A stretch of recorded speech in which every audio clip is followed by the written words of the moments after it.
Hi, I'm Christina Hipshire. I'm the greenhouse supervisor for the biology department at Grand Valley State University. We're standing here in the Barbara Kinchy greenhouse. It's a 3,000 square foot growing facility that is located on the second floor of the Kinchy building here at Grand Valley. We have 6 different growing areas. This one here is called Research 1. It's one of our research bays that we also use for some class projects. You can see some of the starts that we're growing for the Sustainable Ag Project, which is our on-campus organic farm. We also have a research project over here that is being done by Dr. Ali Loker and Heather Whitman.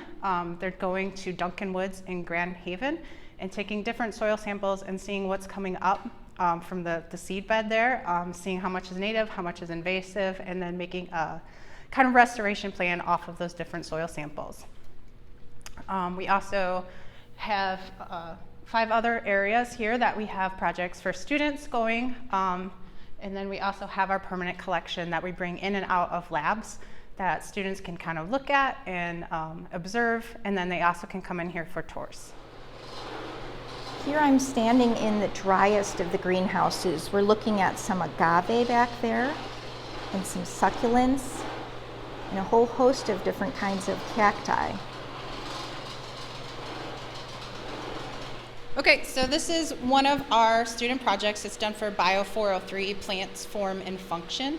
It's kind of a fun little experiment where the students do grafting, and you can kind of see this is the tomato plant that they have grafted onto a potato rootstock right here. This is the junction. We've had quite a few successful grafts this year. It's probably our best year yet, so that was encouraging. But they call these, you can buy them sometimes online, they're called ketchup and fries plants, or pomatos, which I think is quite punny. So here are some sedges that we're growing, the tussock sedge and the ivory sedge, or Carex eburnia. They're doing very, very well. So happy to see that. And next door we have some purple coneflower, some rattlesnake master, some blue lobelia, with a few bone set coming out there. You can see the bone set right here. It's a very unique looking plant.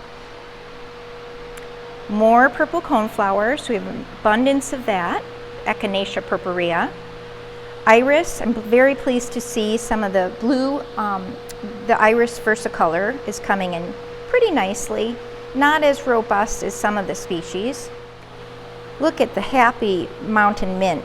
You see the successful germination? Each of those little plants are kind of nestled together pretty tightly. Ideally, we'd let these grow out a little bit and then we'd thin them. Something that's really important when you grow plants and species in a greenhouse is keeping record. And here you can see my notes in terms of when were the plants started, when did they germinate, that's nice to know and keep track of. And then any notes that need to be added are there.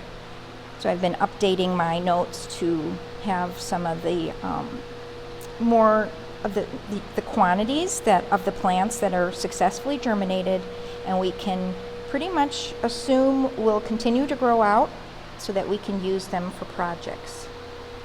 Today I was here to check on the plants if any of them needed to be thinned out, but also I wanted to get a few places. I wanted to add some pollinator plants that are annuals, such as alyssum and some borage. Those are pretty much the only annuals I was able to get in here because I was running low on vacancies, which is a great thing. That means that a lot of the native plants have taken hold and they're doing really well.